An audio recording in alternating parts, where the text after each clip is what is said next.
Good afternoon and welcome to the Queen's House, the jewel in the crown of Royal Museums Greenwich.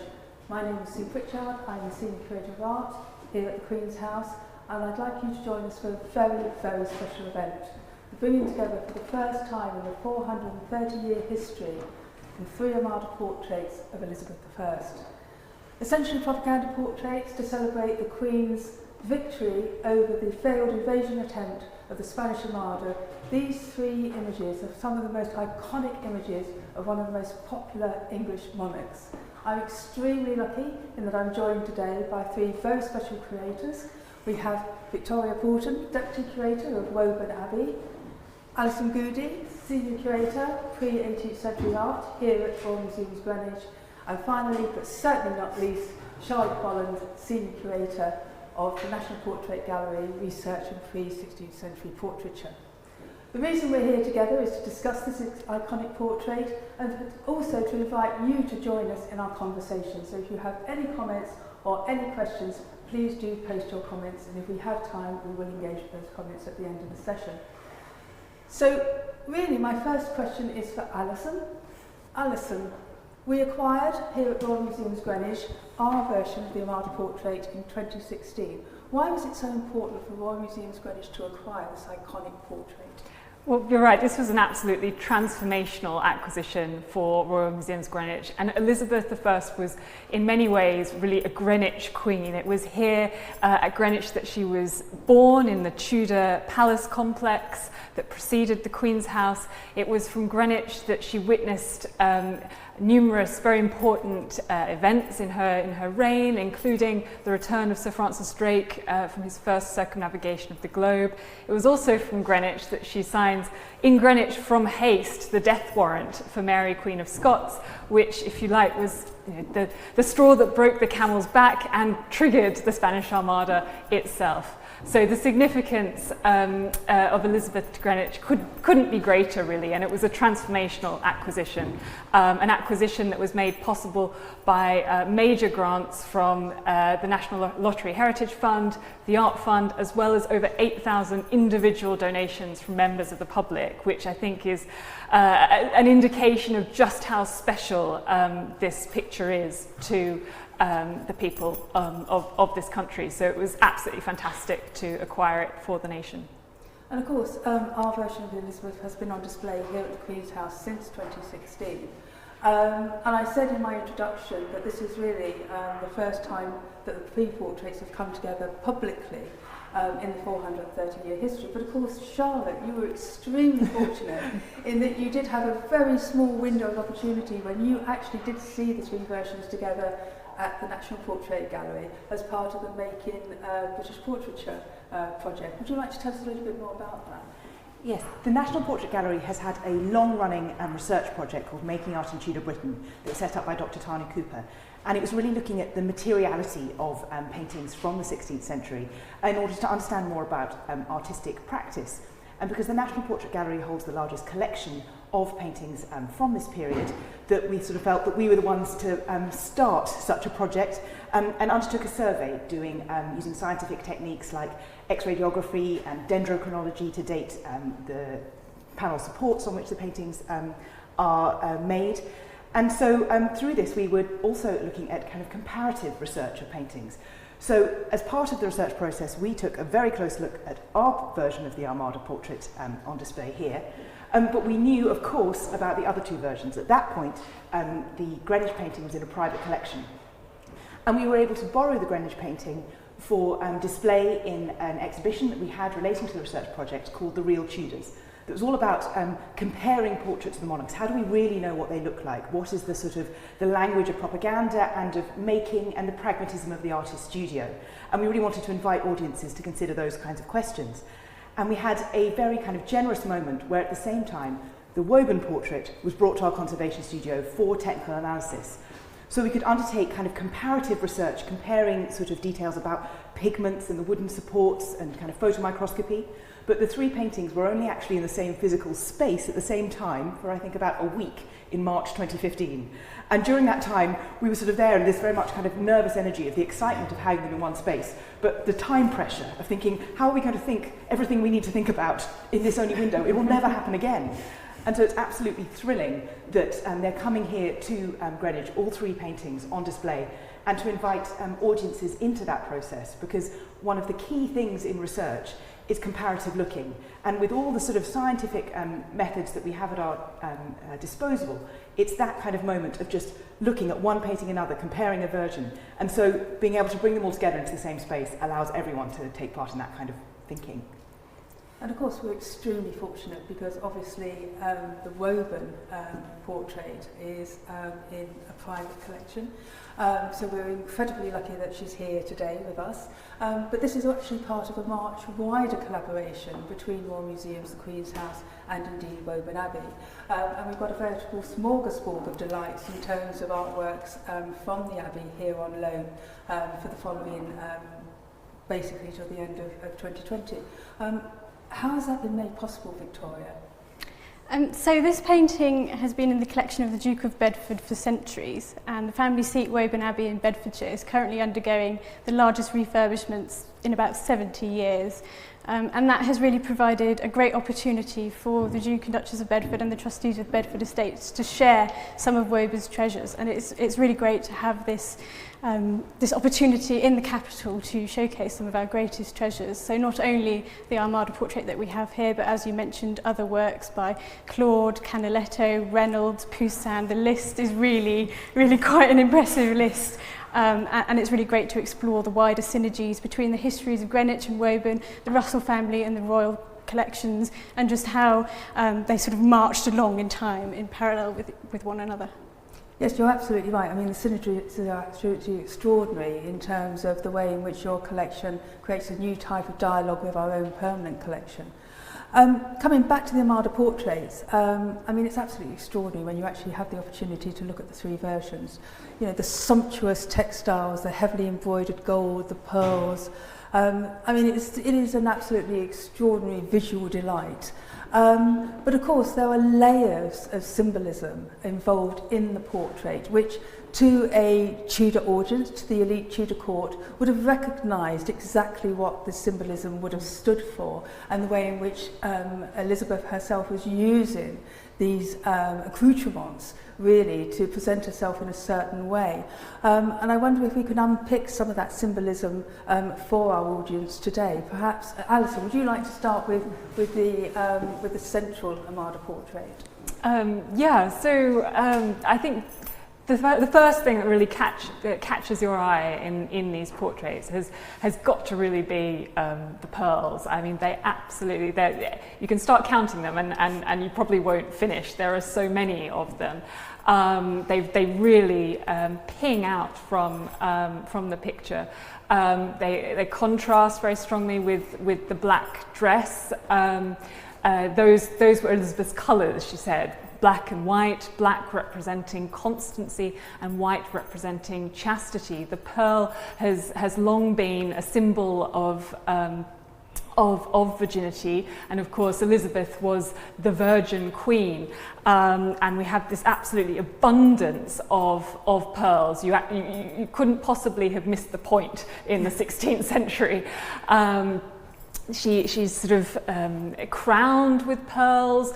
She has these wonderful drapes of pearls around her neck, and then at the bottom here, in where you might find a codpiece on a portrait of Henry VIII, you've got an enormous pearl symbol of virginity, and that makes a nice neat parallel, if you like, with the impenetrability of England against the Spanish Armada. And Victoria, we see here that obviously Elizabeth has got her hand on a globe. What is that signifying? So here she's sort of presenting her imperial ambitions, and this was an element that really was in the build-up to the Spanish Armada. The English fleet under Francis Drake were being quite aggressive in piracy, for example, intercepting Spanish trading ships around the South Americas, and this was creating quite a sort of tense atmosphere. So here she's sort of staking her future claim over these colonies, these territories that are potential potentially open to England's sort of prosperous opportunity given the defeat of the Spanish and perhaps their overall potential downfall.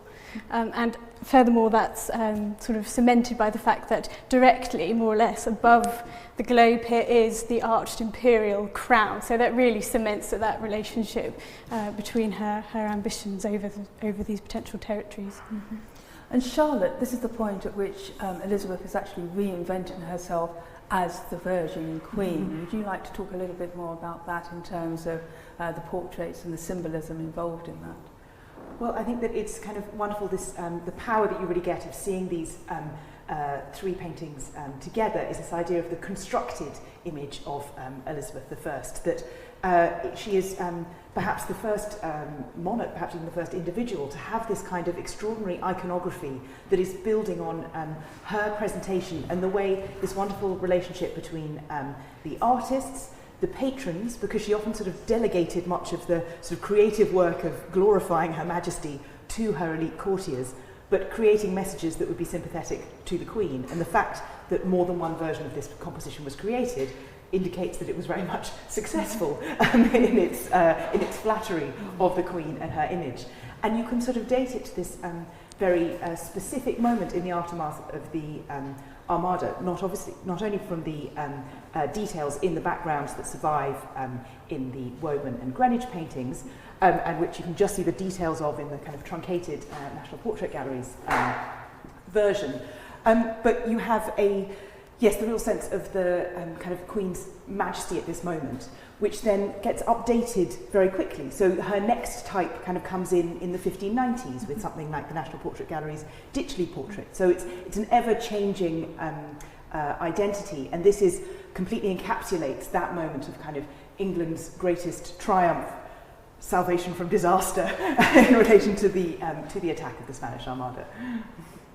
And I think it's such an iconic image. I mean, we use the word iconic in almost like a throwaway term, but it absolutely is an iconic image, and it's used basically in every textbook, in every school child's textbook, and is so kind of ingrained in our popular culture that you don't really understand just how different the portraits actually are when you see them next to each other. And I think we've all had that wow moment where we suddenly thought we knew this painting, but actually when you bring them together for the first time, you actually do start to realise the subtle and perhaps actually in some cases not so subtle differences. Victoria, would you like to talk about your portrait in that way? So one of the most significant differences is the background of the pictures. So you'll notice that the seascapes are all slightly different in the background.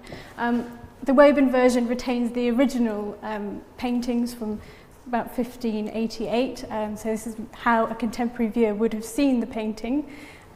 In contrast, the Royal Museums Greenwich version has been overpainted at a later date with sort of a 17th century style of ship painting, and of course the National Portrait Gallery version has been cut down at some point in its history, so those seascapes are lost to us. So in that respect, the Woburn version is really valuable as a record of what the original intention of the scenes were. And you can see here the English fire ships being sent in to disrupt the sort of semicircular crescent-shaped formation, very ordered, very regimental approach of the Spanish, which suddenly got disrupted by these fire ships in the night. And here, as the Spanish were fleeing, they came across rocky waters around Ireland and Scotland and were shipwrecked. And you can actually see the figures drowning here in the waves. And that sort of element of detail is slightly lost in translation, I think, a little bit in these later versions. And this was very much described as the Protestant wind, wasn't it? Absolutely. It was seen as an act of Yes. God, that Elizabeth was able to command the forces of the weather to actually... He blew and they scattered. And they scattered. Alison, Victoria's obviously mentioned the difference in the seascapes.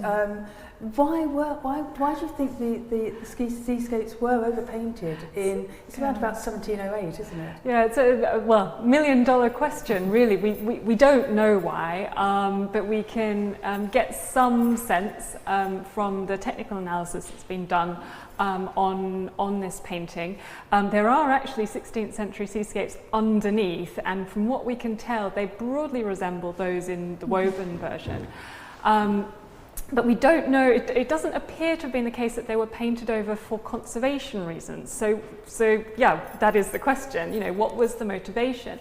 I think it's really fascinating to look at how they're framed, because by comparison to the Woburn version, where it's constructed very much as a view through a window, you're looking through a threshold, you've got columns on either side, and you're looking through out to the coast, if you like, out to the channel. Whereas in the Greenwich version, the seascapes are framed by what are very clearly picture frames. These are in sort of a dark wood with gold detailing, typical picture frames. And what I find really interesting is that at this moment in time, when these were overpainted in a very early, the first decade of the 18th century, this was the moment at which seascapes and marine painting was really taking off in English country houses. And was really popular. So I think it's fascinating to think that, you know, this portrait has been updated in line with the latest fashions, the latest taste in the early 18th century. And of course, Charlotte, I mean, the most dramatic difference is with the National Portrait Gallery version, which has been cut down at some point, and we've lost the seascapes. Exactly, and I think that it's really striking when you see the three paintings together, is because it really highlights how extraordinary the composition originally was of this kind of horizontal format. And so this is kind of embedded in the construction of the Woburn painting. You have horizontal boards, so you have kind of fewer joins. And in the National Portrait Gallery's painting, we can see that it was constructed of horizontal boards, which is really very indicative that it was originally of that same scale. And so you can see that this painting, much in the way that this has had the kind of intervention to conform to a certain aesthetic of marine paintings, that this has been sort of truncated in order to conform to another kind of aesthetic, to join another rank of portraits, to be more sort of displayable with other works. And so with the Woburn portrait, you perhaps get closest, because it doesn't have these interventions, to the original Elizabethan aesthetic, which is very much more is more. So you can have a kind of literal narrative, which also has the symbolic narrative of the sort of what Elizabeth considered, you know, the righteousness of their cause, with the sort of literal depiction of the Queen, but with her as also sort of refracted as icon. And then just very much the kind of the layers of texture and colour, and it's not that sort of refined idea that we get of a sort of Tudor interior now, thinking very sort of dark and quite sort of simple and lots of wood. A riot of colour. If you can have some embroidery and then on top of a silk with a velvet, with some lace, with pearls, with a diamond. And so that's kind of brilliant in its sort of, the legacy of that's captured in this object. And of course, Elizabeth was incredibly conscious of her image and was very controlling of that image. And we talk about the sort of Elizabeth's pattern as really sort of influencing all of these, because she didn't sit for each individual portrait. So in terms of the pattern, can you tell me a little bit more about how that functioned? So that we have this wonderful sort of record from the 1560s of an attempt that was made of a draft proclamation recognising that Elizabeth's citizens would have wanted the Queen's image, but that the quality that was out in the world was lacking, and that therefore an artist should have the kind of opportunity to create a recognised pattern that would then be disseminated to other artists, to be used in a variety of media, even painting and engraving. And we can see this through Elizabeth's reign, that there are sort of updated moments where the same face then gets used and the kind of clothing gets changed. The whole question of who had access to paint the Queen, we have records of, I think, 7 artists that she sat for. The most sort of famous and discursive is Nicholas Hilliard, who writes of going with the Queen in the alley of a goodly garden and how there was a desire to have no shadow. This quite kind of stark aesthetic and very strong lighting. But this moment is very much at the time when Nicholas Hilliard and George Gower, who's actually the Queen's sergeant painter, so kind of official responsibility, are engaged in a bit of rivalry over who has the right to paint the Queen's image in miniature and in large. And I think that the question of kind of attribution for these paintings is something that it's a live research question that this display is going to enable people to have the opportunity to kind of consider. So the last word has not been said in any way, that this is kind of all part of the research process, which is why, another reason that it's so exciting. And I think that's really important to actually emphasise the fact that these are portraits that benefit from more looking, that you do really need to concentrate and you need to really understand the differences of what appears to be the same portrait. So I'm mindful that we are coming to the end of our fascinating conversation, which could have gone on for hours. But thank you for joining us. Please do take the opportunity to come to the Queen's House here at Royal Museums Greenwich. The 3 portraits of Elizabeth I will be on display here in the Queen's House until September. It is a free exhibition alongside the Woburn Treasures, which will be here until January 2021. I cannot emphasise enough, this really is a once-in-a-lifetime opportunity to see these 3 extraordinary portraits together, and I'd like to thank our 3 extraordinary curators for sharing some of their knowledge and their expertise and some of their enthusiasm for such a very, very special event. Thank you very much.